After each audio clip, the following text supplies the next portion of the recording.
처음 이 사건에 대해 인지하신 시각이 언제죠? 언제죠? 저는 언론 보도를 언론 보고 보고 4월 알았고 예. 제가 검찰로부터 그러면 거기다 보고를 알겠습니다. 받은 예, 일치 있지 4월 않습니다. 4월 중순경 보도 되고 나서 아셨다는 거죠?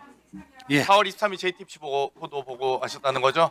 JTBC를 제가 보지는 않기 뭐 때문에 방송 뭐 그 언론 기타 언론을 보고 하셨다고 예. 하시고요.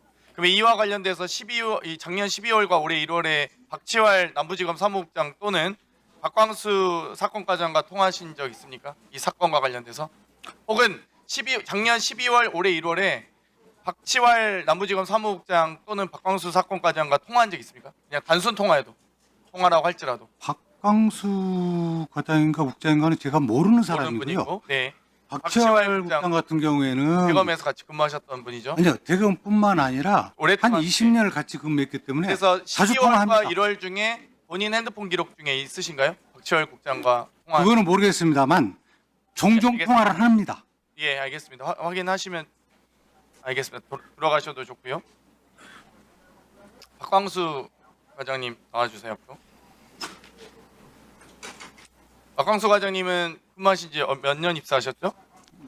임용은 2013년에 임용됐습니다. 한 12년 정도 근무하셨네요. 중간에 관목권- 공무휴직이 됐습니다. 예, 관목권 사건 접수 받아보신 적 있으세요?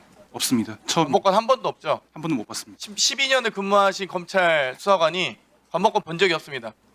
근데 관목권 보면은 당연히 처음 보는 건 기억에 남지 않겠어요? 비닐 랩핑 돼가지고 CG와 스티커까지 있는데 그렇지 않아요? 본인도 접수게 해보셨나요? 해본 적 없습니다. 그러면 접수를 보통 사건을 이첩하거나 이송할 때 혹은 증거물 압수물품을 이첩이나 이송할 때 그때 수리할 때 다 확인하죠. 서로 접수계하고 사건계 이 수사계가 다 당연히 증거물품에 대해서 제대로 확인하겠죠. 확인 절차 거치죠. 압수조서와 압수물 총 목록에 기재된 물건명과 수리된 물건이 일치한지를 확인하는 절차를 거치고 있습니다. 지금 남경민 김정민 수사관은 기존에 있던 이 접수계에서 범죄 피해자 보호지원팀과 검찰 영장계로 이석을 했네요. 이동을 했네요. 네, 근데 그렇습니다. 다 과장님의 계속 소속이죠. 관할이죠. 현재는 저희 과에 소속되어 있지 않습니다. 과는 아니지만 그 지휘 범위에 있지 않나요? 현재는 아닙니다. 아니고요. 알겠습니다.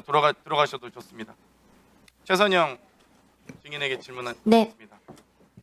최선영 증인은 압수하고 나서 접수를 하실 때 관목권 본 적 있죠? 네, 맞습니다. 그럼 본인이 훼손했어요? 훼손하지 본인 않았습니다. 훼손 안 했죠? 그대로 접수시킨 거죠? 네, 맞습니다. 그때 접수할 때 뭐라고 했던가요? 이 최재현 검사가 증거 원형 보존 지시하셨죠? 최재현 검사는 제가 직접 들은 기억은 없고 이주영 계장이 받았어요? 이주영 계장님 이주영 계장이 접수하면서 네, 그러면 원형 지시를 그러면 직접은 안 들었어도 원형 보존 지시를 했다는 정도의 사실관계는 아셨나요? 네 파악하고 있었습니다. 보통 이 압수수색을 들어가서 압수를 해온 증거 물품 중에 비닐 랩핑된 걸 함부로 훼손하거나 뜯나요? 수사관들이? 뜯지 아니 않습니다. 그렇죠. 당연하죠. 네. 기본적으로 랩에 있는 이 지문이라든지 뭐든지 다 수사 자료이기 때문에 증거 자료이기 때문에 당연히 거기에 대해서 훼손하지 않겠죠. 심지어 뭔가 정보가 주요 정보가 적혀 있을 것으로 보이는 특히 띠지와 스티커 같은 경우는 이 발급 날짜부터 발급자 뭐 모든 많은 정보가 있지 않습니까? 기본적 정보가. 그러면 당연히 거기에 대해서 훼손하지 않는 게 수사관으로서의 기본 책무 아닙니까? 그렇죠. 전 그렇게 배웠습니다. 최선영 증인은 언제 이 띠지가 훼손된 걸 아셨습니까? 저는 1월 9일에 전해 들었습니다. 1월 9일 전에 언제요? 제가 1월 9일에 방금 최재형 검사는 네. 1월 8일에 하셨다고 했어요. 그 계장님 언제 하셨어요? 저는 1월 9일에 그 오후에 전해 들었습니다. 오후에 들으셨고요. 네, 제가 그날 오전 반가여서 회사를 좀 반가였어요? 늦게 왔습니다. 그러면 그 듣고 나서는 이미 다 검사실이 다 공유되고 있었나요? 정보가? 네, 맞습니다. 정보가 다 공유되고 있었고 그 후에 뭐 다른 조치하지 않았나요? 뭐 예를 들면 당시 상급자였던 보통 검사 또는 박시환 사무국장 등에게 보고하나요? 그건 제가 알지 본인은 이제 못합니다. 공유만 받고 보고한 적은 없으시고요. 네, 맞습니다. 알겠습니다. 최재형 검사님. 네, 예. 그럼 1월 8일에 누구로부터 혹시 본인이 직접 이 보존소에 가셔서 압수물 보관 장소에 가셔서 확인하셨나요? 아니면 누구로부터 보고 받으셨나요? 자금 추적 수사관에게 그 그 자금 추적이 가능한지 확인해 보라고 했고 자금 추적 수사관으로부터 훼손됐단 말을 들었습니다. 수사관의 이름이 어떻게 되죠? 신지혜 수사관입니다. 네, 신지혜 수사관한테 보고 받으셨고요. 보고 받으시고 나서 남경민, 김정민 두 분의 이 모범 답안이라고 불리는 뭐 서로 진술 모의를 한 것으로 보이는데 거기에는 이 1월 9일날 최재형 검사로부터 질책을 받았다라고 써 있어요. 네, 네, 근데 뭐 본 적도 없다고 하는데 본인들은 그러면은 원형 보존 지시도 분명히 하셨죠. 네. 근데 서면 형태로 하셨나요? 아니면 구두로 하셨나요? 저는 그 맡길 때 이주연 수사관에게 향후 자금 추적이 필요할지도 모르니 원형이 유지돼야 된다라고 얘기했습니다. 그리고 나서 1월 9일날 수사관들을 질책하시고 나서 그 다음 행동은 어떻게 되셨죠? 뭐 위에다 보고를 하셨나요? 아니면 지금 보고는 하지 않았습니다. 다만 본인이 혼자 이제 은폐하신 거예요? 3달간? 그러면은 JTBC 보도가 없었으면 본인이 혼자 그 사실 띠지와 관본권이 그러니까 관본권의 띠지와 스티커가 훼손된 걸 알면서도 본인 혼자 묵인했다는 거네요? 뭐 그 제가 알고 난 1달씩 넘게 본인이 혼자서 알고 근데 왜 그 계장님들한테 공유하셨어요? 근데 위에 부장검사나 박건욱 부장이나 이동 차장 검사에게 보고 안 하나요? 띠지 관본권이 훼손됐는데도 그러면 질책을 왜 하셨어요? 질책을 했다는 것 자체가 잘못됐다는 걸 스스로 그러니까 인지했다는 거 아닙니까? 당시 압수에 수물이 훼손됐는데 보고를 안 한다고요? 부장검사한테? 말씀드리겠습니다. 예, 말씀하세요. 당시 여러 사건이 진행되고 있었습니다. 그래서 이 사건 이렇게 압수물이 훼손된 점에 대해서는 수사가 마무리될 쯤에 보고하면 충분할 것으로 생각했고 대전지검을 언제 가셨죠? 2월 3일 그럼 나갔습니다. 보고를 안 하고 본인은 부장 위에 아무튼 뭐 너무 바빠서 관본권이 훼손됐어도 증거물품이 훼손됐어도 보고하지 않았다는 거예요? 본인은? 그러면 그 뒤에 보고 안 하셨다고 했어요? 네. 그러면 그 뒤에 안준석 검사 후임 검사죠. 안준석 검사에게는 인수인계 했어요? 이 사실에 대해서 주요 수사 대상과 압수 물품이 훼손이 됐다는 걸 인계하셨습니까? 제가 2월 3일 천안시청으로 떠나기 전에 수사팀 검사들에게는 알려줬습니다. 아니, 그러니까 인계하셨냐고요? 인계란 이게 인계라고 봐야 돼요. 그 주요한 심지어 정권의 이 권력형 게이트인 주요 수사 대상인 건진법사로부터 압수된 관본권이 훼손됐는데 압수 증거가 훼손됐는데 인수인계도 안 했다고요?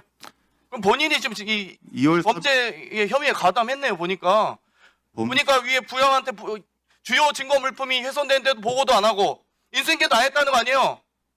안 그렇습니까? 변명해 보세요.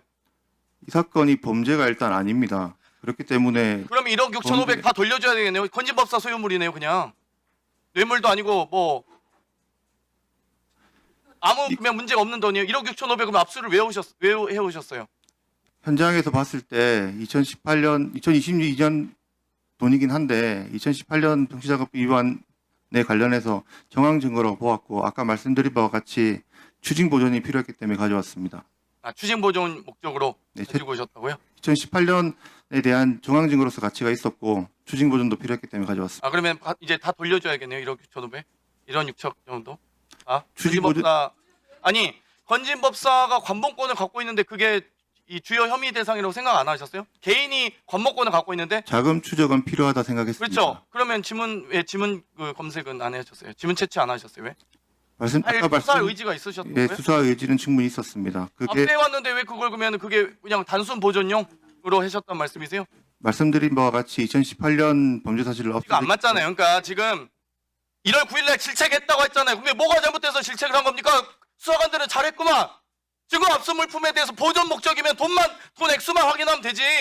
그럼 왜 띠지와 스티커가 훼손됐다고 질책을 하세요? 안 그래요? 보존 목적이었으면 1억 6,500만 원만 갖고 있으면 되는 거 아닙니까? 띠지와 스티커가 훼손되든 말든 그게 무슨 상관이에요? 최재형 검사하고.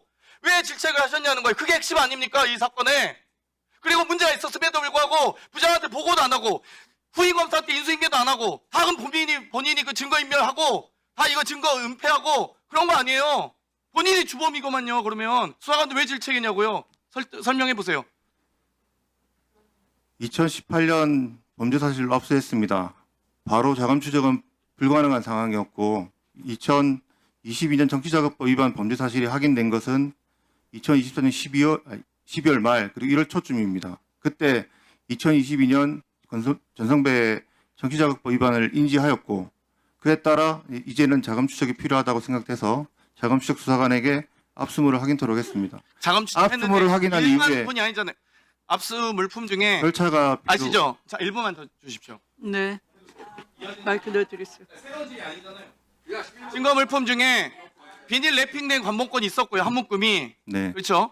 비닐 랩핑 안 된 띠지만 있는 관목권 있었죠. 네, 보셨죠? 그리고 고무줄로 된 돈이 있었고요. 그렇습니다. 세 종류였습니다. 네, 근데 그 세 종류 중에 물론 현금은 그렇다. 뭐 본인들 뭐 개인 소지금으로 생각할 수 있죠. 그런데 랩핑된 것과 띠지가 있는 관목권을 그거를 그냥 보존 목적으로 한다고요? 자금 추적을 안 하고? 자금 그리고 심지어 본인이 띠지와 관목권 훼손됐다고 두 수사관을 질책했는데 그걸 부장한테 보고도 안 해요?